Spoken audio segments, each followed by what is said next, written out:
ఈ రోజున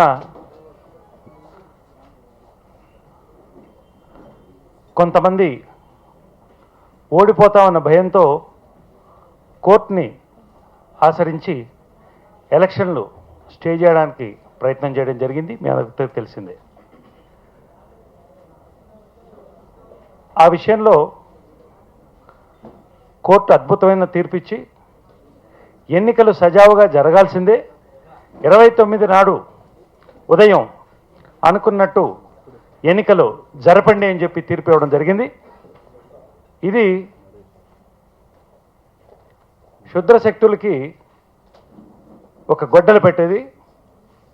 ప్రజాస్వామ్య విలువలు కాపాడే విధంగా కోర్టు ఈ రోజున తీర్పు ఇచ్చినందుకు మూవీ ఆర్టిస్ట్ అసోసియేషన్ తరఫున 700 మంది కుటుంబాలు ఈ రోజున మోసపోయేవాళ్ళు కాబట్టి అభినందన తెలుపుతున్నాం.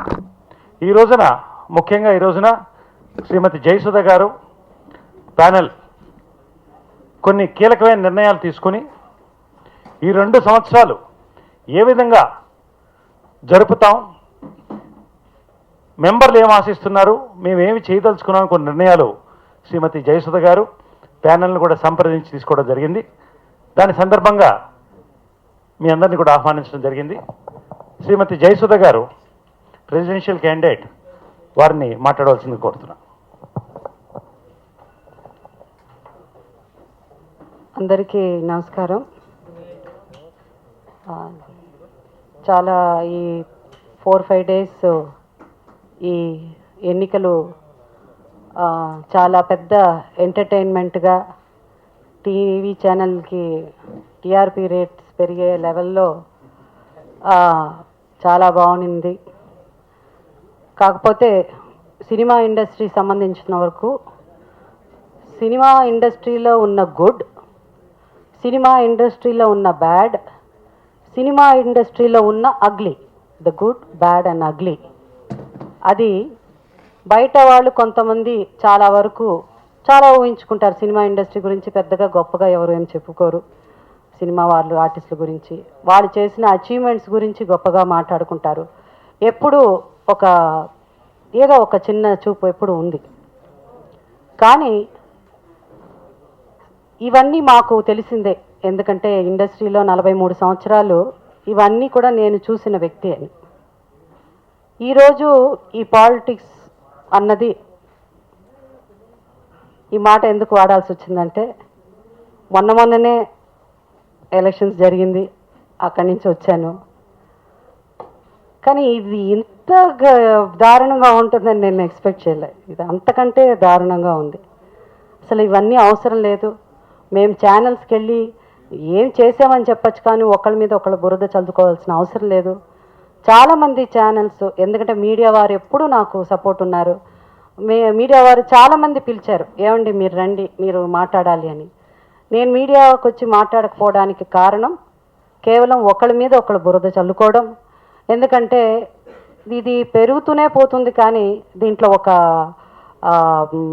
దీనికి ఒక ఎండ్ అన్నది ఉండదు. దానివల్ల ఏంటంటే నేను పర్సనల్గా నేను ఒక వ్యక్తిగా నాకున్న ఒక స్థాయి, అంటే నాకు కొన్ని ప్రిన్సిపల్స్ ఉండొచ్చు. ఆ ప్రిన్సిపల్స్ నుంచి నేను కూడా కిందకి వచ్చేయాల్సి వస్తుంది. నేను కూడా ఉన్నది మాట్లాడాల్సి వస్తుంది. నిజం మాట్లాడాలన్నప్పుడు అది చాలామందికి బాధగా ఉంటుంది. కాబట్టి ఇవన్నీ పక్కన పెట్టి, అందుకే ప్రెస్ మిమ్మల్ని అందరినీ ఇక్కడ పిలిచింది ఏంటంటే ఒకేసారి ఏకదాటిగా మా మెంబర్స్ అంతా మేము ఏం చేయదలుచుకున్నాము అంటే, హామీలు ఇవ్వడం అన్నది ఇది పొలిటికల్ ఎలక్షన్, జనరల్ ఎలక్షన్స్ కాదు. ఎందుకంటే ఇంతకుముందు దీన్ని ఇక్కడ ఎంతోమంది ప్రెసిడెంట్స్ ఉన్నారు. మనం ఇంతవరకు చేసింది ఏంటి, చేయని ప్రతి దాంట్లోనూ సక్సెస్ ఉంది, కొన్ని చోట్ల ల్యాప్సెస్ ఉంది. కానీ ఈ ల్యాప్సెస్ కారణం ఏంటి అన్నది మేము తెలుసుకోవాల్సిన అవసరం ఉంది.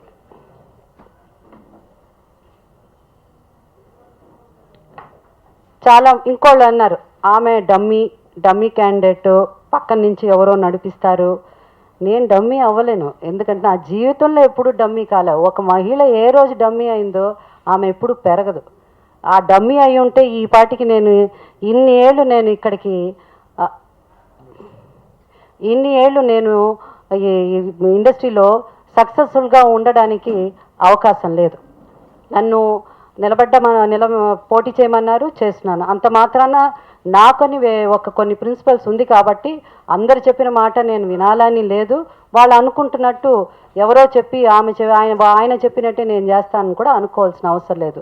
సో మేము మా టీం రోజు కూర్చుని అందరికీ ఫోన్లు చేస్తూ మేము కొన్ని నిర్ణయాలు తీసుకున్నాం. ఎందుకంటే ముందు కావాల్సింది నువ్వు ప్రెసిడెంట్ అవుతావా, నేను ప్రెసిడెంట్ అవుతావా, నీ గ్రూపా నా గ్రూపా, నీ కులమా నా కులమా, ఇవన్నీ అవసరం లేదు.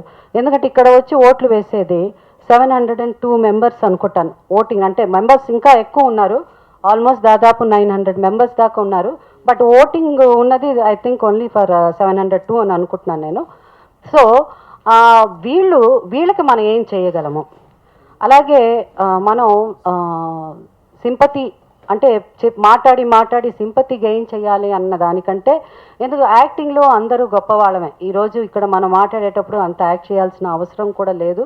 కాబట్టి పేద కళాకారులు అందరు ఫస్ట్ ప్రయారిటీ పేద కళాకారులే ఉంటుంది. పేద కళాకారులు, దాని తర్వాత చిన్న ఆర్టిస్టులు అన్నారు. ఈ 702 మెంబర్స్లో చిన్న పెద్ద లేదండి, అందరూ కళాకారులే. కాకపోతే కొంతమంది పనున్న కళాకారులు, కొంతమందికి పని లేని కళాకారులు, అంతే తప్ప వీళ్ళెవరు చిన్నవాళ్ళు వాళ్ళని తక్కువగా మనం చూడాల్సిన అవసరం లేదు. పని లేని వాళ్ళకి పని కలిగించడం అన్నదే మనకి ఇంపార్టెంట్. అలాగే ఇప్పుడు వీళ్ళకి ఏం చేయబోతున్నాం, మెడికల్ ఇన్సూరెన్స్, పెన్షన్స్ గురించి మాట్లాడారు, తర్వాత దాని గురించి ఇన్సూరెన్స్ గురించి మాట్లాడారు. సో నంబర్స్ చెప్పారు. ఇక్కడ నంబర్స్ ఆగిపోవడానికి లేదండి, చాలామంది ఉన్నారు. కొన్ని నంబర్స్, ఎందుకంటే ఇప్పుడు వాళ్ళ ప్రకారం నంబర్స్ చెప్పకండి, నేను నంబర్స్ చెప్పను, ఇంతమందికే చేస్తాం అని నంబర్స్ చెప్పను. ఉన్న కళాకారులు ఎవరికి ఏ అవసరం, ఎంతమందికి పెన్షన్ కావాలి, ఎంతమందికి ఇన్సూరెన్స్ లేదు, వాళ్ళని సర్వే చేసి ఇంకా ఎక్కువ మెంబర్స్ ఉండవచ్చు, వాళ్ళకంతా హెల్ప్ చేయడానికి నిర్ణయించుకున్నాం. ముందు సర్వే చేస్తాము, తర్వాత అఫ్కోర్స్ కొంతమందిని కన్సల్ట్ కూడా చేసి దాని ప్రకారమే జరుగుతుంది. ఎందుకంటే ఆ నంబర్స్లో పోవాల్సిన అవసరం లేదు అనుకుంటున్నాను. ఎందుకంటే ఇది అంతా కలిస్తే 15 లక్షలు అవుతుందో 16 లక్షలు అవుతుందో ఈ లెక్కల్లో పోకుండా ఎంతమందికి దీనివల్ల బెనిఫిట్, ఇంకా ఎక్కువ మందికి చెప్పే మన మెంబర్స్ 700 మెంబర్స్ వాళ్ళకు ఒక 50 మందికి చేస్తాం, వీళ్ళకి ఒక 50 మందికే చేస్తాం అని చెప్పడానికి లేదు. కాబట్టి ఎంతమందికి కావాలో అంతమందికి చేయడానికి సర్వే చేసిన తర్వాత నిర్ణయించుకుంటాం. అలాగే ప్రతి వాళ్ళకి ఒక గ్రీవియన్స్ సెల్ అని ఒకటి ఉంటుందండి. అంటే వాళ్ళ సమస్యలకి పరిష్కారం కావాలి, దానికి ఒక సపరేట్ సెల్ ఉంటుంది, దానికి సబ్ కమిటీ వేసినాం. ఎందుకంటే సబ్ కమిటీ ఇది ప్రతిదీ ఆ సబ్ కమిటీకి కొంతమంది ఇప్పుడు లేని మెంబర్స్, కొత్త మెంబర్స్, అంటే చాలామంది పెద్దవాళ్ళు కొంతమంది వర్క్ చేయాలని చాలా కష్టపడే సీరియస్గా తీసుకుని వర్క్ చేసే వాళ్ళు చాలామంది ఉన్నారు ఈ ప్యానెల్లో లేని వాళ్ళు. వాళ్ళని కూడా ఈ సబ్ కమిటీలో మెంబర్స్గా తీసుకుని దానికి ఒక గ్రీవియన్స్ సెల్ అని పెట్టదలుచుకున్నాము. అలాగే ఈ గ్రీవియన్స్ సెల్లో చాలా సమస్యలు ఉంటాయి. నాకు ముఖ్యంగా నేను మహిళను కాబట్టి నాకు ఏంటంటే అపార్ట్ ఫ్రమ్ ఈ ఇన్సూరెన్సు, దాని తర్వాత పెన్షన్స్, ఇవి కాకుండా ముఖ్యంగా మ్యారేజ్, ప్రతి కుటుంబానికి పెళ్ళి అన్నది వాళ్ళ పిల్లలకి, ఎందుకంటే మనం ఏం చేసినా ఎక్కడ ఏ ప్రొఫెషన్లో ఉన్నా కూడా పిల్లలకి పెళ్లి చేయడం అన్నది చాలా కష్టమైన, ముఖ్యంగా ఆడపిల్లలకి. సినిమా ఇండస్ట్రీలో ఆడపిల్లలకి ఉంటుంది ప్లస్ మగపిల్లలకి. నాకు మగపిల్లల తల్లి కాబట్టి నాకు ఆడ మగ అన్నది నా వరకు నేను ఒక్కొక్కప్పుడు సమానంగానే చూస్తాను. ఎందుకంటే పెళ్లి చేయాలంటే ప్రతి వాళ్ళు తల్లిదండ్రులు వాళ్ళ బిడ్డకి, అది ఆడ కానీ మగ కానీ పెళ్లి చేయాలని వాళ్ళ వంతు వాళ్ళు పెళ్లి సక్సెస్ఫుల్గా చేయాలని అనుకుంటారు. కాబట్టి ముఖ్యంగా పేద కళాకారులు వాళ్ళ ఫ్యామిలీ, వాళ్ళ ఇంట్లో ఏదైనా పెళ్ళి ఉంటే ఆ పెళ్ళి ఎలా చేయాలి, ఎంతవరకు మేము ఆ పెళ్ళికి సహాయం చేయగలము అన్నది కనీసం ఎంత అంటే ప్రతిదీ అందరికి ఇచ్చి చేయాల్సిన అవసరం లేదు. సో వాళ్ళు ఏమన్నా ఎంత సహాయం కోరుతారో ఆ సహాయం చేయడానికి కూడా ఈ గ్రీవియన్స్ సెల్లో వచ్చే సబ్ కమిటీ కూడా ఆ డిసిషన్ తీసుకుని అది మాకు చెప్తారు. దాన్ని బట్టి మేము ఎలా ప్రొసీడ్ అవ్వాలో నిర్ణయించుకుంటాం. దాని తర్వాత ఇకపోతే నేను ఫస్ట్ ముందు ప్రెస్ మీట్ మాట్లాడినప్పుడు ఆ, ఎందుకంటే నాకు జీవితంలో నాకని కొన్ని ఉన్నాయి. నన్ను ఫస్ట్ నుంచే నేను ఇలా ఉండాలి, ప్రజలు ఇలా ఉండాలి అని కోరుకునే వ్యక్తుల్లో నేను ఒకదాని. కాబట్టి మనం సహాయం అన్నది చేయాలి, సహాయం అన్నది ఇంపార్టెంట్, బట్ పని కూడా కల్పించాలి, పని చేయాలి. ఆ పని వర్క్ సాటిస్ఫాక్షన్. కళాకారులండి ప్రతి ఒక్కళ్ళు చెయ్యి నాకు డబ్బులు ఇవ్వండి అని వాళ్ళ పరిస్థితి అలా ఉండి వాళ్ళు అడగడం కన్నా వాళ్ళు ఎక్కువ వర్క్ ఉంటే వాళ్ళు చాలా హ్యాపీగా ఫీల్ ఎందుకంటే చాలా హ్యాపీ ఫీల్ అవుతారు, ఎందుకంటే వాళ్ళు కళాకారులు కాబట్టి. మీరు ఒక చిన్న నాటిక ఉన్నా ఎంత 70-80 ఏళ్ళు అయినా కూడా కొంతమంది ఓపిక ఉంటే నేను వచ్చి యాక్ట్ చేస్తాను అని అంటారు. సో కళ మీద వాళ్ళకున్న అభిమానం ఆ కళాకారులకి, పేద కళాకారులకి మనం డెఫినెట్గా కొంతమంది పని చేయలేని పరిస్థితి, ఆ పని చేయలేని పరిస్థితి వాళ్ళకి ఎలా హెల్ప్ చేయాలో అది మేము డిసైడ్ చేస్తాం. వాళ్ళకి కావాల్సిన హెల్ప్ మేము తప్పకుండా అందిస్తాం. అలాగే వీళ్ళకి కూడా ఈ జాబ్ ఆపర్చునిటీ అన్నది మనం ఎట్లాగంటే చాలామంది మనం వెంటనే అడగగానే వాళ్ళు పెట్టుకోవాలని ఉండదు. కొంతమందికి గుర్తుండదు, కొంతమందికి ఇప్పుడు చాలామంది అదేంటి కాస్టింగ్ డైరెక్టర్ అని చాలామంది వచ్చారు. కానీ నేను అడిగేది ఏంటంటే 2 రోజుల పని, 3 రోజుల పని, అలా పని ఉన్న వాళ్ళకి పని కలిగించమని తప్పకుండా మొత్తం మా మెంబర్స్ అందరికీ నేను అంటే అవసరం కావాలనుకున్న మెంబర్స్కి నేను తప్పకుండా మా టోటల్ ప్యానల్ మాకు తెలిసిన వాళ్ళ దగ్గర మేము వెళ్ళి అడగడం అన్నది జరిగి కొంతమందికైనా సక్సెస్ఫుల్గా జాబ్ ఆపర్చునిటీ అన్నది అంటే వాళ్ళకి ఆ వర్క్ వచ్చేలాగా చేస్తాం. దాని తర్వాత ఇకపోతే ఫండ్స్ నేను ఇంత చేస్తాను అంత చేస్తాను అని నేను ప్రామిస్ చేయనండి. అంటే మాకు చేత కాదు అదే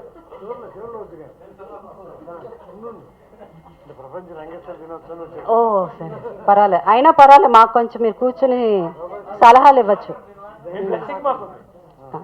అలాగే ఇకపోతే ఫండింగ్లో నాకు తెలుసు ఒక 4-5 రోజుల నుంచి ఏం చెప్తున్నారు అని. వాళ్ళు చెప్పారని వాళ్ళకంటే కొంత ఎక్కువ చెప్పడము అవన్నీ కాదు. ఇది నేను చెప్పాను కదా, ఇది పొలిటికల్ ప్లాట్ఫామ్ కాదు కాబట్టి, ఎన్నికల ప్లాట్ఫామ్ కాదు కాబట్టి నేను ఏమంటున్నా అంటే మా వల్ల ఇప్పుడు ఆల్రెడీ ఎగ్జిస్టింగ్ ఫండ్ ఉంది, దానివల్ల దాని మీద నుంచి కొంత వస్తున్నది, కానీ అది సరిగా సరిపోవట్లేదు, దాన్ని సరిగా వినియోగించడం లేదు అన్న కొన్ని ఇవి ఉన్నాయి. అవన్నీ పక్కన పెట్టేసి మేమేం ఫండింగ్ అన్నది చాలా ఇంపార్టెంట్ అండి. ఫండ్స్ లేకుండా మనం చేయగలిగింది ఏమీ లేదు. దాన్ని పెట్టుకుని అలాగే ఎలా ఫండ్ రేజ్ చేయాలి ముందు రేపు మేము ఎన్నికైన తర్వాత ముఖ్యంగా మేము చేయబోయే కార్యక్రమాలకి మేము పలానా ఫిగర్ చెప్పట్లేదు, ఎందుకంటే పలానా ఫిగర్ చెప్తే అది ఇబ్బంది అవుతుంది కాబట్టి ఫిగర్లు చెప్పి ప్రజల్ని అంటే ఫిగర్లు చెప్పి మెంబర్స్ని మేము ఆకర్షించాలని ప్రయత్నం చేయట్లేదు. సో ఫస్ట్ మా హోల్ టీమ్, మా ప్యానెల్ అంతా మేము స్టార్ట్ చేసే ఆ ఫండింగ్లో మేమే ఫస్ట్ డబ్బులు వేయబోతున్నాం. ఎందుకంటే అది latest within the industry start Avani, within the industry ఎవరో మాకు ఇస్తారు, వీళ్ళు ఇస్తారు, వాళ్ళు ఇస్తారు, అవన్నీ అవసరం లేదు. చాలామంది మనం వెళ్ళి అడిగినప్పుడు ఏమంటారు, అరే మీ ఇండస్ట్రీ వాళ్ళ దగ్గర ఇంత డబ్బులు ఉంది, ముందు వాళ్ళని అడగండి అలా అని. ముందు మీ ఇంట్లోంచి, ఎందుకంటే ముందు మన ఇంట్లో నుంచి అడగాలి. సో అలా మేము మా వంతు మా ఇంట్లో నుంచే మేము తీసుకురావాలి కాబట్టి ఫస్ట్ మేము ఇచ్చుకుంటాం డబ్బులు. ముందు అది ఎంత అని తెలియదు, మా స్థాయిని బట్టి మేము ఇవ్వగలిగిన కెపాసిటీని బట్టి ఎవరికి ఎంత కావాలో లెట్ us స్టార్ట్ సమ్వేర్. ఒక బిగినింగ్ అన్నది ఉండాలి. దాని తర్వాత విల్ రేజ్ ద ఫండ్, ఉన్న ఫండ్స్తో పాటు అది కూడా యాడ్ చేసి అండ్ దెన్ ఇది తర్వాత ఏమంటే మనం వచ్చి ఏదైనా సైక్లోన్ వచ్చినప్పుడు లేకపోతే ఏదో మాకు కెలామిటీ ఏదో ప్రాబ్లం వచ్చినప్పుడు అందరం కలిసి ఫండ్స్ రేజ్ చేస్తాం. సో అదే కాకుండా ఈ మన అసోసియేషన్ కూడా ఫండ్స్ కల్చరల్ ప్రోగ్రామ్ అంటే ప్రతి 6 monthsకో ఎప్పుడో కల్చరల్ ప్రోగ్రామ్ పెట్టుకుని ఎవరు వస్తారో వాళ్ళని పెట్టే, ఓన్లీ కేవలం ఒక హైదరాబాద్ సిటీయో లేకపోతే మళ్ళీ మన నిజామాబాదో లేకపోతే వరంగల్లో లేకపోతే విజయవాడ, గుంటూరు, విశాఖపట్నము, అంటే ఎప్పుడంటే మేము సిటీలో పెడతారు, హైదరాబాద్ సిటీ లేకపోతే విజయవాడ లేకపోతే విశాఖపట్నం, అట్లా కాకుండా ఈవెన్ జిల్లాలకు వెళ్ళి ఒక ప్రోగ్రామ్, కల్చరల్ ప్రోగ్రామ్ పెట్టి దాంట్లోంచి ఎంతన్నా రావచ్చండి. ఒకేసారి 100 crores లేకపోతే 10 crores 2 crores అని కలెక్ట్ చేయాల్సిన ఆ పరిస్థితి వచ్చి అంత దానికి కూడా పెద్ద పెద్ద యాక్టర్స్ మనకి పార్టిసిపేట్ చేస్తారు. అది వచ్చి మీరు చూస్తున్నారు ఎంతమంది పార్టిసిపేట్ చేశారు, ఎన్ని ప్రోగ్రామ్స్ చేశాం. అది కాకుండా ఇలాంటిది కూడా చేసి ఎప్పుడు మన ఆఫీస్కి ఫండ్స్ ప్రాబ్లంలో రాకుండా ఎంత వస్తే అంత అలాంటిది చేసుకుని ముందుకెళ్ళాలని కూడా మేము అనుకుంటున్నాం.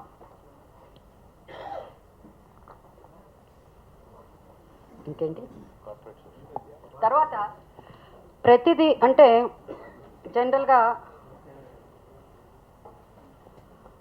కార్పొరేట్ సోషల్ రెస్పాన్సిబిలిటీ అని ఒకటి ఉంటుంది.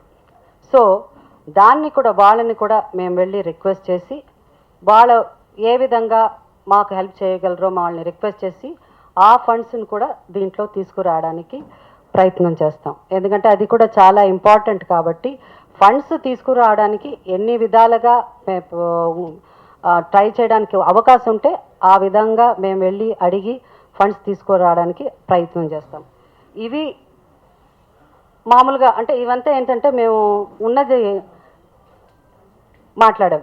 ఇకపోతే బిల్డింగ్ అంటే ఒక్క కొంచెం దాటినా కూడా నేను కాంట్రవర్సీలోకి వెళ్ళిపోతాను కాబట్టి నేను కంట్రోల్ చేసుకుంటూ ఆ లైన్ దాటకుండా నేను ప్రయత్నం చేస్తున్నాను. ఈ building film chamber of commerce, ఈ బిల్డింగ్ తక్కువ బిల్డింగ్ కాదండి. దీనికి చెప్పేటప్పుడు film chamber of commerce, so ఇందులో మనం సిగ్గుపడాల్సిన అవసరం లేదు. ఎందుకంటే ఇందులో అందరికీ హక్కు ఉంది. కాకపోతే ఏంటంటే డెఫినెట్గా బిల్డింగ్ అన్నది చాలా ఇంపార్టెంట్. బిల్డింగ్ కంటే ముందు ఇమీడియట్గా చేయాల్సిన పని ఏంటంటే ఈ పెన్షన్స్, ఈ ఇన్సూరెన్సు, మెడిక్లెయిమ్ ఇన్సూరెన్సు, వీటినంతా నంబర్ ఆఫ్ ఎంతమందికి ఇవ్వాలి, ఎంతమందికి మనం హెల్ప్ చేయాలి, అండ్ దెన్ గ్రీవియన్స్ సెల్ నేను చెప్పినట్టు పెళ్ళిళ్ళు చేయాలి. ఇలా ఎమర్జెన్సీ ఇది వస్తే ఎంతమందికి మనం హెల్ప్ చేయగలం. ఈ ఎస్పెషలీ ఈ మ్యారేజెస్ ఇన్నది నేను ఇంత గట్టిగా ఎందుకు మాట్లాడుతున్నా అంటే ఎందుకంటే అందరూ మనకి అవసరం, అందరూ మనకు కావాలి. అలాగే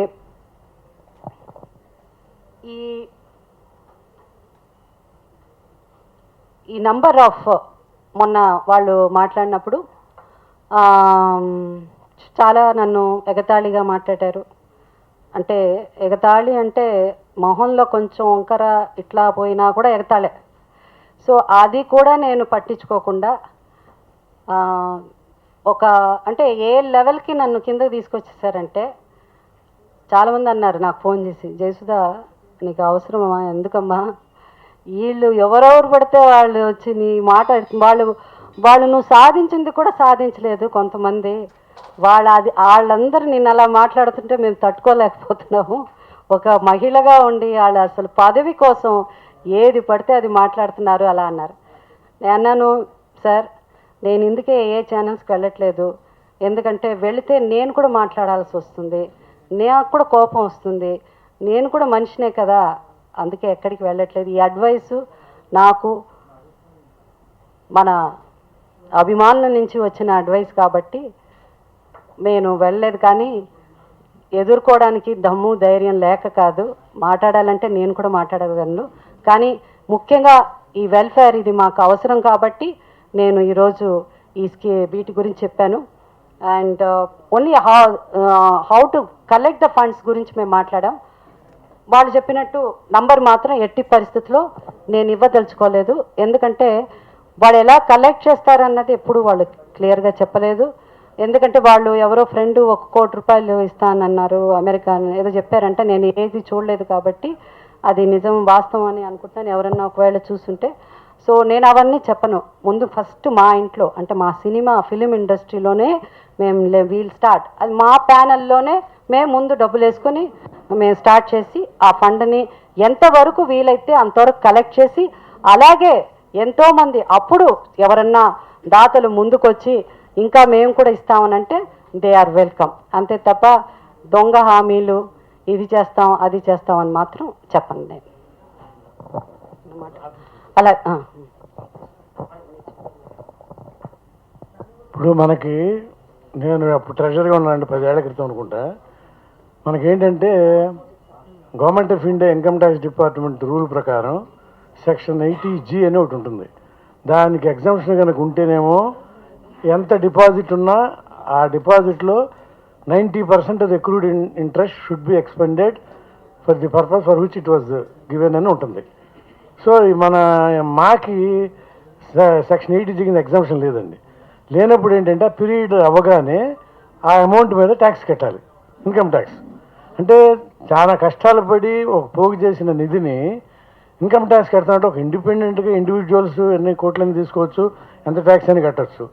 కానీ ఒక సంస్థ అంటూ పెట్టి పేద కళాకారుల కోసం వాళ్ళ కోసం నిధిని ఏర్పాటు చేసి దాని మీద ఇన్కమ్ ట్యాక్స్ కట్టడం ఎందుకని ఒక ఆఫీస్ కొన్నాం అప్పుడు. అది ఎక్కడంటే 3 floors ఆఫీస్. అది ఒక ఫ్లోర్ అంతా రైటర్స్ అసోసియేషన్ ఉంది, సెకండ్ ఫ్లోర్ అంతా డైరెక్టర్స్ అసోసియేషను. మాకు దక్కింది మేము వెళ్ళే టైంకి 5th floor వచ్చింది. ఇప్పుడు నిజంగా మురళీమోహన్ గారితో ఆ రోజు మేమంతా విభేదించాం, ఎందుకంటే ఆఫీస్ కొన్నాం కదా అక్కడికి వెళ్ళిపోదామని. ఆయన ఒకటే 3వ floor ఉంది అక్కడ లిఫ్ట్ పెడతారంటే ఆ 2 అసోసియేషన్తో లిఫ్ట్ మీద చాలా, శివకృష్ణ గారు కూడా తెలుసు, లిఫ్ట్ గురించి చాలా ప్రయత్నాలు చేసాం. ఎవరు పెట్టుకోవాలి, ఎంత ఖర్చు ఎవరు భరించాలి, డిస్కషన్ అవుతాం తప్ప తెమటల్ అది. సరే ఈలోగానే ఎలక్షన్ అయ్యి కొత్త ఆఫీస్ బేరర్స్ వచ్చేసారు. సరే ఆల్రెడీ ఛాంబర్లో మన ఆఫీస్ ఉంది కదా ఇక్కడే ఉందాం అనుకున్నాము. ఇప్పుడు దాన్ని యాక్చువల్గా అయితే అద్దెకి ఇచ్చామండి. దాన్ని అద్దె వచ్చి ఎంతో కొంత దాని మీద మా మూవీ ఆర్ట్స్ అసోసియేషన్కి డబ్బు వస్తుంది. అది ఆఫీస్ వరకు. అది ఇప్పుడు చాలా కాలం తర్వాత 10-12 ఏళ్ళ తర్వాత మళ్ళీ జయసుధ అంటే నాకేమో చాలామంది ప్రేక్షకులకు ఇష్టం ఆవిడంటే. ఎందుకంటే అసలు కాంట్రవర్సీకి వెళ్ళదు ఆవిడ. ఒక పాత్ర సెట్లోకి వెళ్ళామంటే ఏ పాత్రలో ఉంటే ఆ పాత్ర చుట్టూనే తిరుగుతుంటుంది ఆవిడ. అట్లాంటి క్యారెక్టర్ ఆర్టిస్టు, హీరోయిన్ అన్నీ. అసలు ఆవిడ చేయని వేషం లేదు. అసలు 20 ఏళ్ల క్రితమే నాయనమ్మ వేషం వేసేసింది. ఎవరికుంటే గడిచి ఎన్టీ రామారావు గారు వేషం వేసినట్టుగా. అలా అంటే నాగేశ్వరరావుకి మదర్ చేసిందంటే ఇక అంటే ఏంటి, తన మీద తన నమ్మకం ఉంటేనే, ఎక్కడా భయం లేదు. నేను ఆర్టిస్ట్ని, ఏ వేషం వేయచ్చు, జనం కోసం కదా మనం ఉంది. ఏ వేస్తే నన్ను అమ్మమ్మలే అంటారేమో, నాయనమ్మ వేషాలు ఇస్తారేమో అనుకోలే, మళ్ళీ హీరోయిన్ వేసింది మళ్ళీ.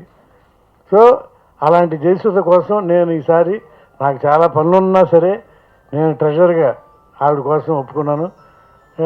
నా సహకారం ఆవిడకి. ఎందుకంటే ఎప్పుడైనా సరే జరుగుతున్న పరిణామాలు చూస్తుంటే మాకేమో కానీ లేడీస్కి ముఖ్యంగా జయసుధకి చాలా ఇప్పుడు నిబ్బరంను ఇంకేదో సాధించాలని పట్టుదలని విచిత్రంగా పెరిగిపోయింది ఆవిడలో. ఇది ఒక రకంగా మా అసోసియేషన్ సభ్యులందరికీ హెల్ప్. ఎందుకంటే మామూలుగా ఉండి సంతకం పెట్టి ఆ మీటింగ్లకి వెళ్ళేదేమో, కానీ ఇప్పుడైతే 100% ఇప్పుడు తను ఏం చెప్పిందో మైక్ ముందు అవన్నీ చేసి తీరేదాకా నిద్రపోదు. మా అందరి విషెస్ నేను కూడా నా శాయశక్తుల నా సహకారాన్ని జయసుధ గారికి అందిస్తాను. Thank you. ఈరోజు ప్రధానమైన అంశం, అన్ని ఛానల్స్ కానీ పాత్రికేయ సోదరులు కానీ మెంబర్స్ ఏం కోరుతున్నారు, మీరేమిస్తారు అని అడుగుతున్నారు. ఇది వాస్తవం. దిస్ ఈజ్ ద ఎలక్షన్లో ప్రధానమైనటువంటి అంశం ఇది. అందుకని దీని మీదే ప్రెసిడెంట్ గారు స్పష్టంగా వారికి ఉన్నటువంటి ప్రెసిడెన్షియల్ క్యాండిడేట్ వారికి ఉన్నటువంటి ఒక అజెండాని మీ ముందు పెట్టడం జరిగింది క్లియర్గా. కాబట్టి ఇంతకంటే ఈ ప్రెస్ మీట్లో ముఖ్యంగా ఏం లేదు, అజెండా మేము స్పష్టంగా చెప్పడం జరిగింది. ప్రధానంగా మేము అబ్జర్వ్ చేసింది ఏంటంటే 702 మెంబర్స్ ఉన్నారు. ఇది కాకుండా సీనియర్ సిటిజన్ మెంబర్స్ ఉన్నారు, దాదాపు 900 మంది ఉన్నారు. కొంతమంది ఫిలిం నగర్లో ఉన్నారు, కొంతమంది కృష్ణానగర్లో ఉన్నారు, కొంతమంది మణికొండలో ఉన్నారు. ఆర్థిక పరిస్థితి చాలా మటుకు మేము అంచనా వేస్తుందంటే 50 మంది కాదు, 300 నుంచి 500 మంది వరకు ఈ రోజున ఫైనాన్షియల్ క్రైసిస్లో ఉన్నారు, సమస్యలు ఎదుర్కొంటున్నారు. కాబట్టి దయచేసి 50 మందిని టార్గెట్ చేయడం లేదు మేము. మా టార్గెట్ 500 మంది. 500 మందికి సంక్షేమం అందాలి అనేదే ఈ యొక్క కమిటీ ప్రధాన లక్ష్యంగా మేము పనిచేయబోతున్నాము. అదే కాబట్టి దీన్ని మేము అబ్జర్వ్ చేసింది ఏంటంటే, ఒక రాజకీయ లబ్ధి కోసం రాజకీయంగా ఫిలిం నగర్ని కృష్ణానగర్ని వేరు చేయడం జరిగింది. ఒక అద్దాల మేడ మధ్యన అద్దం పెట్టడం జరిగింది. మేమంటుంది ఇది అద్దాల మేడ కాదు, ఇది ఒక మంచు పొర. దీన్ని మేము తొలగించదలుచుకున్నాం. కృష్ణానగర్ ఫిలిం నగర్ ఒకటే. ప్రధానమైనటువంటి దృష్టి కృష్ణానగర్లో ఉన్నటువంటి, అంటే మేము అనేది ఏంటంటే ఈ రోజున ఫైనాన్షియల్లో ఇబ్బంది ఉన్న 500 మందే మా యొక్క లక్ష్యం, వాళ్ళ సంక్షేమం. దాని కొరకే మేము పనిచేస్తాము. దీన్ని ఒక క్రమశిక్షణ ప్రకారం ఒక సర్వే చేస్తాం. ఎలక్షన్ అయిన వెంటనే మొత్తం అందరినీ కూడా ఒక చోటికి తీసుకొచ్చి వాళ్ళ ఫైనాన్షియల్ స్టేటస్ కానీ ఇతర సమస్యలు సర్వే చేసి దాన్ని రికార్డ్ చేసి కంప్యూటరైజ్ చేసి, దీనికి ఇందాక ప్రెసిడెంట్ క్యాండిడేట్ జయసు గారు చెప్పినట్టు ఒక ప్యానెల్లో కేవలం ప్యానెల్ మెంబర్స్ ఎగ్జిక్యూటివ్ మెంబర్సే కాకుండా ఈ రోజున మా మెంబర్స్ని కూడా ఆ సబ్ కమిటీలో వేస్తాం. కొంత ఫైనాన్షియల్గా డౌన్ అయిన సెక్షన్లో వాళ్ళని కూడా కలుపుకొని వేసి వాళ్ళ యొక్క సంక్షేమం పథకాలు అందరికీ అందే విధంగా మేము ప్రయత్నిస్తాం. ఇది మా యొక్క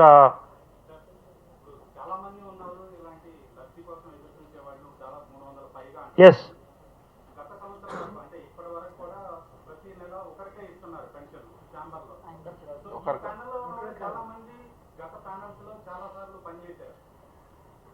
రైట్. దీనికి సమాధానం శివకృష్ణ గారు చెప్తారు, ఇంత ముందు ప్యానెల్లో ఉన్నారు కాబట్టి. ఈ లోపల నేను నాది ఫినిష్ చేస్తాను, ఎందుకంటే ఒక అజెండా మిస్ అయిపోతుంది, మళ్ళీ బ్లాక్ అవుతుంది. మీ పాయింట్ వ్యాలిడ్ పాయింట్ మేము చెప్తాం అది. కాబట్టి ఈ కమిటీ ప్రధానంగా ఎక్కడైనా ల్యాప్సెస్ ఉండొచ్చు, ఈ సహజం. అది ఆయన శివకృష్ణ గారు చెప్తారు, ఆయన ఇంతకుముందు ప్యానెల్ ఉన్నారు కాబట్టి. ఫ్రెష్గా ఈ కమిటీ ఫుల్ పవర్స్ మెంబర్స్ అందరినీ తీసుకుని మేము ముందుకు పోవడం జరుగుతుందనేది. ఒక నిమిషం సైలెన్స్ ప్లీజ్. మేము చెప్తున్నాము. తర్వాత ఈ గ్రీవియన్సెస్ చాలామంది ఏముందంటే గ్యాప్ ఉంది, మమ్మల్ని ఎవరు పట్టించుకోవటం లేదు, బాధపడద్దు, మేము ఆఫీస్లో కూర్చుంటాం.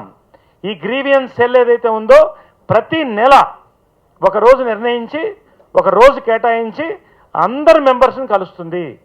అందరి దగ్గర వాళ్ళ గ్రీవియన్సెస్ రికార్డ్ చేసుకుంటాము. ఎవ్రీ మంత్ రివ్యూ బట్టి మేము 100% వాళ్ళని సాటిస్ఫై చేసి వాళ్ళకి కావాల్సినటువంటి సంక్షేమ పథకాలు ఇప్పిస్తాము. ఇన్సూరెన్స్ అనేది 50 మందికి ఇస్తే చాలదు, దానికంటే ఎక్కువ ఉన్నారు. కాబట్టి దయచేసి మీరెవరికో 50 మంది కమిటీ అయి ఉంటే వాళ్ళ పేర్లు చెప్పొద్దు, అందరికీ బాగా ప్రయత్నిస్తాము. ఈ పాయింట్ మేము స్పష్టంగా మేము చెప్పదలుచుకున్నాము. రెండోది, ఇందాక జయసు గారు చెప్పిన దాంట్లో ఈరోజు ఎక్కడో మన ఫ్రెండ్స్ ఎక్కడో ఫారిన్ కంట్రీకి పోకర్లా, ఇండస్ట్రీ మనతో ఉంది, హుద్దుగా మన ఇండస్ట్రీ నిలబడింది. ఇండస్ట్రీలో హుద్దుతో ఉన్నప్పుడు మనకు నిలబడతాం అనే స్లోగన్ మేము ముందుకు పోతాము. ఇండస్ట్రీని ఇన్వాల్వ్ చేసి ఫండింగ్ చేసుకుని, తర్వాత చాలామందికి తెలియని విషయం ఏంటంటే గవర్నమెంట్ ఆఫ్ ఇండియా యాక్ట్ ప్రకారం ప్రతి కార్పొరేట్కి కార్పొరేట్ సోషల్ రెస్పాన్సిబిలిటీ కింద మీరు ఒక మంచి కాజ్కి మీరు డొనేట్ చేయాలని ఉన్నది. దాంట్లో 100 కోట్ల రూపాయల ఫండ్ ఉన్నది. 5 కోట్లు అనేది చాలా చిన్న ఫండ్ అని మేము అంటున్నాం. ఈ యొక్క ఫండ్ ప్రకారం చాలామంది ఎన్జిఓలు ఈ ఫండ్ తీసుకుంటున్నారు. సినీ పరిశ్రమ అనుకుంటే మేమందరం కలిస్తే, నేను నా ఫ్రెండ్ కాదు, సినీ పరిశ్రమ మనమంతా అనుకుంటే 5 కోట్లు కాదు, అవసరమైతే 25 కోట్లు కూడా ఫండ్ తీసుకెళ్ళే సత్తా ఇండస్ట్రీకి ఉంది ఈ రోజున. కాబట్టి అలాంటి సైంటిఫిక్ ఎక్కడి నుంచి వస్తుందని మేము చెప్తున్నాం మీకు. మేము ఇక్కడి నుంచి ట్రై చేస్తాము, మా ఇన్ఫ్లుయెన్స్ యూస్ చేస్తాము. కాబట్టి మన ఉద్దేశం ఇన్ని కోట్ల రూపాయలు ఫండ్ తీసుకొస్తామని కాదు, ఎంతమందికి సంక్షేమం చేస్తామని అది మేము చేస్తున్నాము. మేము ఇప్పుడు డైరెక్ట్గా మీకు హామీ ఇస్తున్నాము, మేము నిలబడి వాళ్ళ గ్రీవియన్సెస్ని అడ్రస్ చేస్తాము. ఇవన్నీ కూడా మేము స్పష్టంగా చెప్తున్నాం. ఎందుకంటే నేను చెప్పేది ఏం లేదు. ఒకటే విషయం లాస్ట్ నేను మాట్లాడేది, నిన్న రాత్రి నాగబాబు గారు నాకు మంచి మిత్రులు, చాలా గౌరవం, మంచి వ్యక్తి, చాలా మంచి మనసున్న వ్యక్తి, నేను కాదంటం లేదు. నిన్న రాత్రి ఒక ఛానల్కి మాట్లాడుతూ ఒక 30 minutes మాట్లాడుతూ 2 పాయింట్స్ నేను అబ్జర్వ్ చేశాను. ఒక పాయింట్లో ఎంతమంది మెంబర్స్ ఉన్నారంటే ఒక 300, 400, 500, 600 లోపల ఉండొచ్చు అన్నాడు ఆయన. నేను ఒకటే అడుగుతున్నాను, మీరు వైస్ ప్రెసిడెంట్గా చేశారు, బాడీలో ఉన్నారు, ప్రెసిడెంట్గా చేశారు, ఇప్పుడు ఒక ప్యానల్ని బ్యాక్ చేస్తున్నారు. కనీసం ఒక ప్యానల్, ఒక మీకున్నటువంటి లక్షల ఓట్లు కాదు, 700 మంది మెంబర్స్ ఓట్లు కాదు, మెంబర్స్లో అసలు ఎంత ఉందని తెలియనప్పుడు నేను నిజంగా ఆశ్చర్యపోయాను. నేనేం దాన్ని కించపరచడం లేదు, ఆశ్చర్యపోయాను. కనీసం మీకు ఇట్స్ రికార్డెడ్, నేనేం తప్పు చెప్పట్లే. ఎంతమంది మెంబర్స్ ఉన్నారనేది మీకు మీ ప్యానెల్కి తెలియనప్పుడు మేము 30 మంది కాదు మేము మాట్లాడేది, కైండ్లీ యు ఆర్ కన్ఫ్యూజింగ్. అసలు మెంబర్స్ ఎంతమంది ఉన్నారు అనేదే వాళ్ళకి కౌంట్ లేదు, దయచేసి అర్థం చేసుకోండి. 500 మందా 600 మందా అని డౌట్లో ఉన్నారు వాళ్ళు. అటువంటి పరిస్థితిలో ఈ ప్యానెల్ ఉంది. రెండోది, 75 లక్షలు పెట్టి ఒక ప్రాపర్టీ కొన్నప్పుడు నేను చెప్పారు, నేను ఆయన చెప్పిన మాటలు చెప్తున్నాను, అందరూ ఆమోదం పొందారన్నారు, రైట్, మేము అప్పుడు లేవు. ఈ రోజున 75 లక్షల ప్రాపర్టీ 30 లక్షలు కూడా అమ్ముడుపోవడం లేదు, 20 లక్షలకు అమ్ముడుపోవడం లేదు. పేపర్లో యాడ్ ఇచ్చిన తర్వాత కూడా కొనేదానికి ముందు రావట్లే.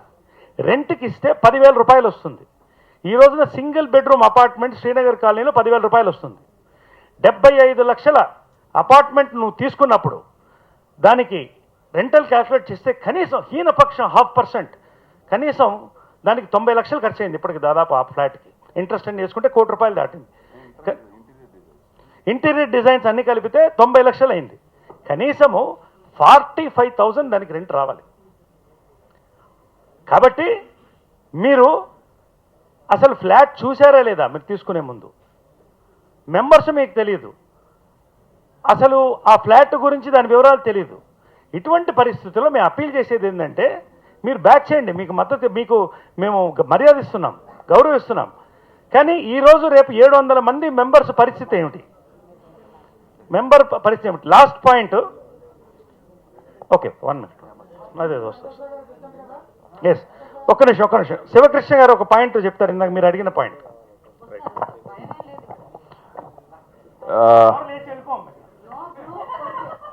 అదే ఎవరో ఏమంటే ఇక్కడ చిన్న ప్రాబ్లం ఏంటంటే లిమిటెడ్ సోర్సెస్ ఆఫ్ ఇన్కమ్ వచ్చింది. ఆయన చెప్పినట్టుగా ఏటీజీ వచ్చిన తర్వాత వచ్చిన ఇంట్రెస్ట్ మేము చెయ్యాలి తప్ప we cannot disturb the principal amount which has been put in the bank as fixed deposits, that you cannot touch it. ఆ వచ్చిన దాంతో చెయ్యాలి. ఆ వచ్చిన దాంట్లో వచ్చిన ఇంట్రెస్ట్లో అయితే మీ మెడిక్లెయిమ్ కానీ, అటు అవుట్ పేషెంట్స్గా కానీ, కేవీఆర్ హాస్పిటల్స్ కానీ, ఇవన్నీ ఇచ్చుకుంటూ చేసుకుంటూ వెళ్తే బొటాబొట్టి అసలు సరిపోవట్లేదు. కొన్ని సందర్భాల్లో మా జేబులో డబ్బులు కూడా వేయవలసి వచ్చిన పరిస్థితి వచ్చింది. రైట్, ఇక నెక్స్ట్ నెంబర్ ఎంతమందికి ఇచ్చారు అనేది. We have started with 15 members. 15, 17, 18 దాకా వెళ్ళిన తర్వాత 2 ఇన్సిడెంట్ చెప్తాను మీకు. ఇలా ఇస్తుంటే ఏంటంటే ఎవరు అడిగారు ఇచ్చేశారు, ఎవరు అడిగారు, నాకు ఎందుకో ఒకసారి డౌట్ వచ్చింది మాకు. ఒక సందర్భంలో ఒక లేడీ, నేను ఏం లేదు నాకు పెన్షన్ కావాలని చెప్పి వచ్చింది. ఎంత అంటే ఒక 1000 రూపాయలండి కావాలంటే, ఏమో ఉండొచ్చేమని చెప్పి ఇచ్చాం.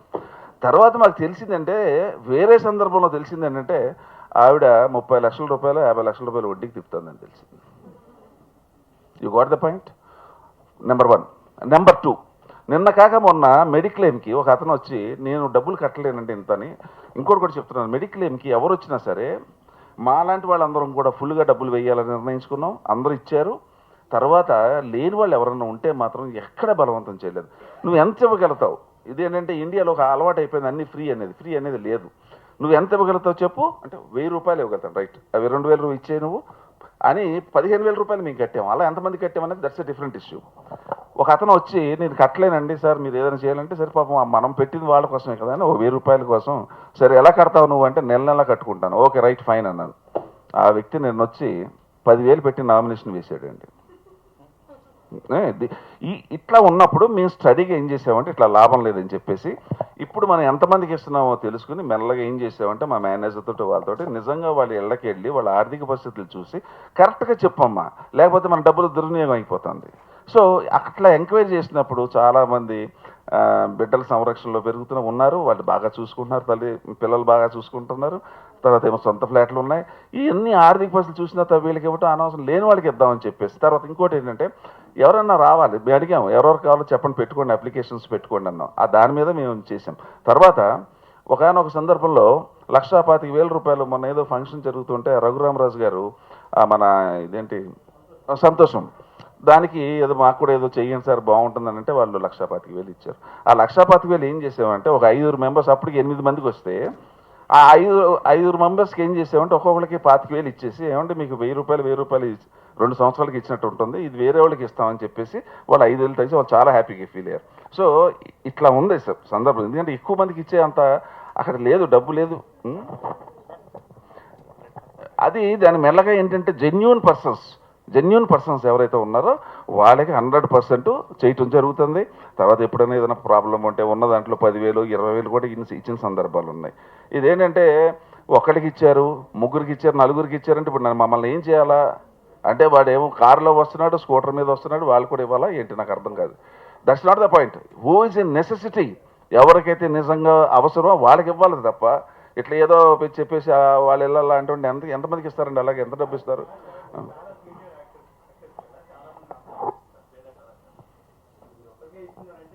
ఒక్కరు కాదు, అలా మెల్లమెల్లగా తగ్గింది. అది అట్లా కాదు, లేదు తగ్గింది, నెంబర్ తగ్గింది. ఏది ఇన్సూరెన్స్ వేరు, ఇన్సూరెన్స్ తగ్గితే మనం మొత్తం కలుసుకుంటే 192 మంది కడుతున్నాం.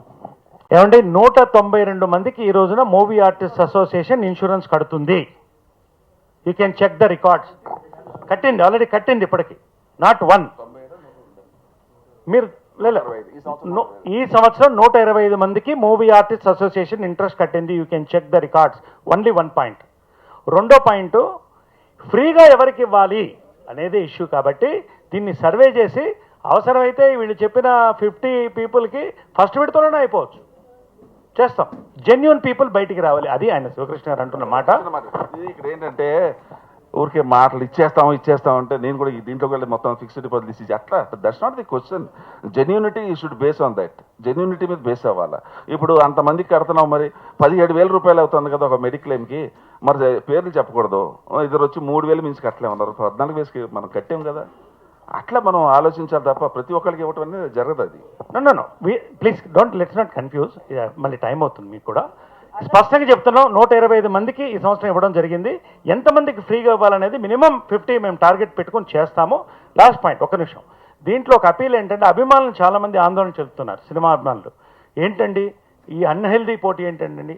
నేను స్పష్టంగా చెప్తున్నాను, ఇట్ ఈస్ డెమోక్రసీ. భారతదేశం పార్లమెంట్ ఎలక్షన్స్కి వెళ్తున్నప్పుడు అందరూ మనం ఒకళ్ళు ఎన్నుకోవచ్చుగా, ప్రజాస్వామ్యం. కాబట్టి మనం అందరూ ఎలక్షన్స్ పెట్టి ఎన్నుకుంటాం. We welcome elections. అవసరమైతే హెల్దీగా ఉండాలి ఎలక్షన్స్. మేము 700 మంది ఓటర్లైనా మేము 7 కోట్ల మందికి సమాధానం చెప్పాలి. కాబట్టి స్పష్టంగా చెప్తున్నాం, మేము అపీల్ చేస్తున్నాం, మేమందరం మిత్రులమే. It is only ideological difference. ఖచ్చితంగా ఫర్ ది బెటర్మెంట్. ఎలక్షన్ ఆపడం అనేది తప్ప మిగతా అన్ని కూడా right. We are welcoming their issues. మేము ఎవరిని ఆపట్లేదు. ఇప్పుడు ఒక్కసారి మీకు చెప్పడానికి నేను నంబర్స్ ఎక్కువ మీరు అడుగుతున్నారు. వాళ్ళు 50 చెప్పారు, నేను అదే చెప్పాను. పాలిటిక్స్ కాదు ఇది. It's not genuinity. ఎందుకంటే వాళ్ళు 50 మందికి పెన్షన్ ఇస్తానన్నారు, 70 అవన్నీ. అదే వాళ్ళు 50 అంటే ఎంత ఈజీ, నేను 100 మందికి ఇస్తానని చెప్పచ్చు. అది వద్దు. వాళ్ళు ఒక నంబర్ చెప్పారు, ఇంత ఫిగర్, ఇన్ని కోట్లు. దాని మీద 2 ఇంకోటి చెప్పేస్తే జనం నమ్మేస్తారా? మ్యాక్సిమం, నేను ఇంతకుముందు క్లియర్గా చెప్పాను, మ్యాక్సిమం పీపుల్ని టార్గెట్ చేసి మేము సర్వే చేసి వాళ్ళకి ఇవ్వడం అది మేము చేస్తాం. మేము అది తప్పకుండా జరుగుతుంది. ఎందుకంటే ముఖ్యంగా అంటే పనిచేయాలి. ఊరికే కూర్చొని మాట్లాడేసి మా సినిమా ఈ 700-900 మెంబర్స్ కూడా ఏం చెప్తే అది నమ్మరండి. వాళ్ళ జీవితంలో చాలా చాలా చూస్తున్నారు. వీళ్ళు చెప్పిన మాటలన్నీ నమ్మేస్తే ఈ పరిస్థితే ఉండదు. అందుకని నాకు మురళీమోహన్ గారు ఏం చేశారు అన్నది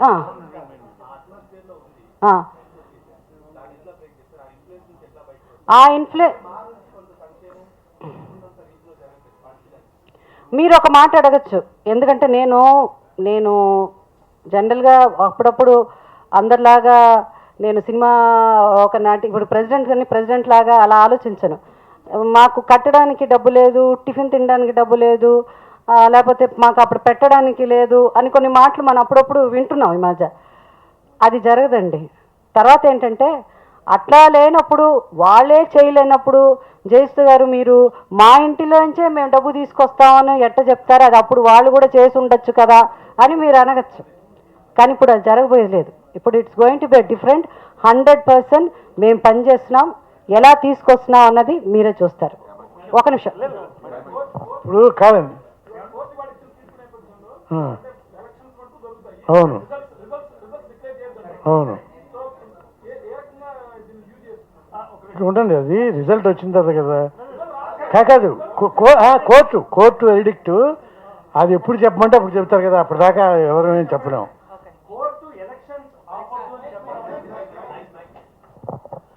కోర్టు ఎలక్షన్స్ ఆపొద్దు అని చెప్పడమే ఇది ప్రజాస్వామ్యానికి విజయం అని మేము చెప్తున్నాం. దీని ఓటు రిజల్ట్ ఇచ్చేది కోర్టు ఇంకొకళ్ళ కాదు, మా ఓటర్స్. ఆ రోజే జరిగిపోతుంది. రిజల్ట్స్ డిక్లేర్ చేయడం అనేది కోర్టు పర్మిషన్తో తీసుకోమన్నారు తప్ప ఎలక్షన్స్ కండక్ట్ చేయడం అనేదే ఇవాళ ఇది మా విజయం కూడా. ఎవరైతే దీనికి అడ్డు పడ్డానికి ఓడిపోతారన్న భయంతో అడ్డుపడ్డానికి ట్రై చేశారో వాళ్ళకి ఈరోజు చంపపెట్టు కోర్టు వచ్చి మాట్లాడి మేము చెప్తాం. చెప్పండి. ఎవరు నలిఫై చేయలేరండి. ఎందుకంటే బికాస్ రేపు ఒక ఎలక్షన్ కమిటీ కూర్చుని, ఒక కమిషన్ కూర్చుని ఎలక్షన్స్ ఎలక్ట్రానిక్ ఓటింగ్తో జరుపుతున్నాను నేను అనుకుంటున్నాను. ఎలక్ట్రానిక్ ఓటింగ్, ఎలక్ట్రానిక్ బ్యాలెట్ ఉండండి. ఎలక్ట్రానిక్ ఓటింగ్తో జరుగుతుంది. Like parliament, assembly elections electronic ఓటింగ్తో జరుగుతుంది. విత్ వీడియో విజిలెన్స్ జరుగుతుంది. Kindly note it. కాబట్టి ఇది ప్రజల తీర్పు, ఇది ఓటర్స్ తీర్పు. దీన్ని నలిఫై చేసే ఇది లేదు. కాకపోతే కోర్టు ఈ రోజున వారి తీర్పు తర్వాత డిక్లేర్ చేయమనింది అంతే. రిజల్ట్స్ అనేది కోర్టు పర్యవేక్షణలో రిజల్ట్స్ వెల్లడించబడుతుంది. కోర్టు పర్యవేక్షణలో వెల్లడించబడుతుంది తప్ప మూవీ ఆర్టిస్ట్ కాదు. ఇప్పుడు ఈ అన్నిటికీ పెన్షన్లు ఇస్తారా, దానికి ఇస్తారా, దీనికి ఇస్తారా, ఒకటే సమాధానం అండి. డబ్బులు ఉంటే అందరికీ పెన్షన్ ఇస్తాం. డబ్బులు కావాలంటే ఇప్పుడు జయసుధ గారు తన సీనియారిటీని ఉపయోగించి మంచి మంచి ఫంక్షన్స్ ఏం చేయబోతున్నారు, దాదాపు ఇప్పుడు మహబూబ్ నగర్, కరీంనగర్, అట్లాంటి చిన్న చిన్న నూజివీడు అట్లాంటి ఊళ్ళకి కూడా వెళ్ళి ప్రదర్శనలు ఇచ్చి డబ్బులు కలెక్ట్ చేద్దామని ఆవిడ మనసులో మాట చెప్పారు కదా. ఆ డబ్బులు వచ్చినాయి అనుకోండి, అవన్నీ ఫండ్ పెరుగుతుంది. ఇవాళ 3 కోట్లు ఉంది, రేపు 10 కోట్లు అవ్వచ్చు. 10 కోట్లు అయితే పెన్షన్ ఇవ్వటం కూడా సంఖ్య పెరిగిపోతుంది. సో ఇదంతా అది అది అది అది కాదండి, అది ఇప్పుడు చెప్పలేము సార్. ఏంటండి మీ క్వశ్చన్ ఏంటండి? ఒక్క నిమిషం సార్, అన్నిటికీ ఆన్సర్ చేయలేను. మీరు ముందు వినాలి. ఫస్ట్ మా ఇంటి నుంచే మేము స్టార్ట్ చేస్తాం అన్న మాట నేను చెప్పేశా. ఫస్ట్ మేము ప్యానెల్ వాళ్ళే డబ్బులు వేసుకుంటున్నాం. దాని తర్వాత మేము వెళ్ళి హీరోలను అడుగుతాం. హీరోలు అన్ని కోట్లు సంపాదిస్తున్నారు, వాళ్ళ దగ్గర డబ్బులు ఎవరి దగ్గర వెళ్ళి డబ్బులు అడగాలో, ఎలా డబ్బులు తీసుకురావాలో, ఎలా డబ్బులు రప్పించుకోవాలో నాకు తెలుసు. అలాగే చేస్తాం. మేడం ఏం చెప్పారో, ఫండ్స్ ఎక్కడి నుంచి ఎలా తెప్పిస్తామో, ఎలా చేస్తామో, హీరోల దగ్గర, మా దగ్గర నుంచి, కార్పొరేట్ కంపెనీస్ దగ్గర నుంచి, అందరి దగ్గర నుంచి మేమే కరెక్ట్ చేస్తాం. అది 5 అవ్వచ్చు, 10 అవ్వచ్చు. కానీ వాళ్ళు నాగబాబు గారు ఒక ఛాలెంజ్ చేశారండి. మేము 5 కోట్లు ఇస్తాము, వాళ్ళు ఎంత ఇస్తారో కనుక్కోండి అని అన్నారు. ఆ విషయం మీ అందరికీ తెలుసు అనుకుంటాను. మరి ఎవరన్నారు? రాజేంద్ర ప్రసాద్ గారు అన్నారా? ఓకే అండి, పోనీ రాజేంద్ర ప్రసాద్ గారు 5 కోట్లు ఇస్తానన్నారు. కానీ ఛాలెంజ్ చేసింది ఎవరు? సరే, ఆయన కరెక్ట్ చేస్తానన్నారు కదా. నేను అనేది ఛాలెంజ్ చేసింది ఎవరు? సరే అండి, ఎవరు ఛాలెంజ్ చేసినా కూడా నేను ఒకటి చెప్తున్నానండి. ఇప్పుడు కనుక రాజేంద్ర ప్రసాద్ గారు మీ అందరి ముందు వచ్చి, ఇదిగోండి నేను 5 కోట్లు వీళ్ళ కోసం నేను చేయదలుచుకున్నాను అని మా అసోసియేషన్ అకౌంట్స్కి ట్రాన్స్ఫర్ చేసి, ఎందుకంటే వాళ్ళ ఫ్రెండ్స్ ఇస్తారు ఆయన కాన్ఫిడెంట్ ఉంది, నేను చేయగలను అని ధైర్యంగా చెప్తున్నారు. ఆయన గనక మా అకౌంట్స్కి, అంటే మా అకౌంట్స్కి ట్రాన్స్ఫర్ చేసేయగలిగితే గనక మేమందరం విత్డ్రా అయిపోతామండి. ఆయన యునానిమస్గా మేము ప్రెసిడెంట్ చేసేస్తాం. అర్థమైందా? హేమ పాపం హేమ వచ్చి ఏదో ఆవేశంలో చెప్పింది, కానీ అది వచ్చి అంత ఛాన్స్ లేదు. మేము సాధించుకో, మేమన్నా అయితే ఆడదాన్ని కాబట్టి గాజులు వేసుకున్నాను కాబట్టి ఇక్కడ ఎవరు గాజులు తొడుక్కులేదు.